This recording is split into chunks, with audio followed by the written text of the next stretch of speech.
Hello guys, welcome to Abby and Filter TV, and today we will be eating yung parang Belgian pistachio royal from Lemon Square. So yan, bumili tayo ng cake. It's one of the cake ni Tin nung birthday niya. Syempre, medyo maraming cake nun, so hindi namin natikman ito. So ito, tikman natin ngayon.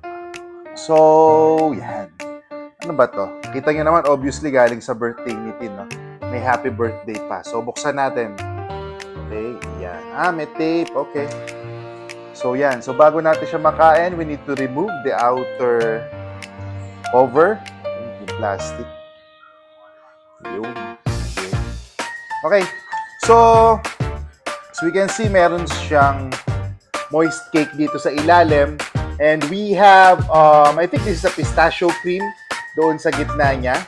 And then, yung ibabaw nito, napanood ko yung mga ibang food vlogger, akala ko kasi this is a solid chocolate yung sa taas. Pero dahil sila yung expert doon, they call it ganache. So yung ganache daw, it's mix of chocolate and cream. So yon. And ito, I think it's just a design. Sige, tikman natin and we'll show you guys yung inner, yan, yung inner part niya. Okay.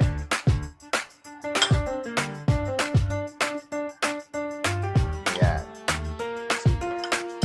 Kita natin. So, same din naman. Obviously, kung ano yung nasa labas, yun din makikita natin sa loob. Okay? So, paano yung lasa niya? Tikman natin.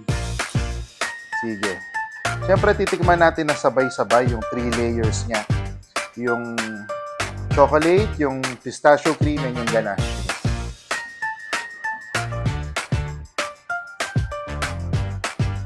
Okay.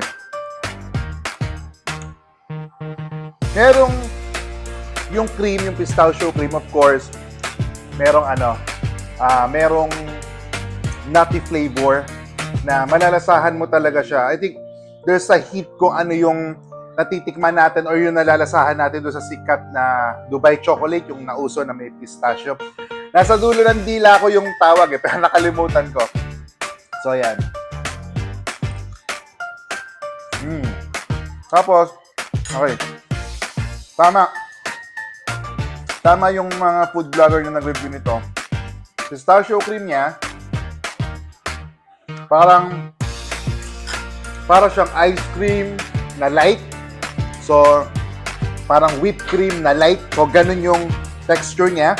And then yung ilalim, it's a moist chocolate.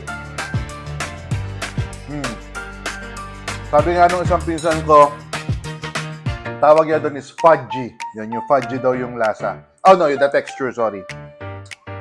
And then yung ganache niya, wow, ganache, no? Akala ko tsokolate lang tawag dyan, pero dahil na napanood ko sa mga vlogger, ganache nga daw. So, yan. Okay. The sweetness level, medyo nasa sweet side siya. So, I think this is really good for dessert, no? Sabayan natin ang paborito nating black coffee. Tapos, pero pag kinain mo siyang sabay-sabay, nagko-complement yung lasa ng chocolate, ng pistachio cream, and the moist chocolate dun sa ilalim. And for its price, I think this is just 600 plus. Tapos, kung ilalagay mo siya sa category ng pistachio cake, pistachio mga product, mura na siya, di ba? Kung titingnan natin, kasi this size is about mga 6 inches something, no? So medyo pwede na siya for 600, tapos pang-regalo or pang-merienda natin, pwede na siya, di ba? Sa mga sikat na cafe nga, parang ilang slice lang yung mabibili mo for 600 plus. Pero ito, it's a whole cake, no, na pwede nating pang-regalo, pwede nating pang-merienda. Yun lang guys, thank you so much for watching sa mga videos natin. Kahit na ngayon, puro pagkain yung makikita natin sa feed natin kasi holiday season. And thank you so much guys for your continued support. Oy nga pala ha, as I always say, yung mga followers natin sa aking personal page na page na Abby Fajardo Cabrera, please follow my business page, Abby and Filter TV.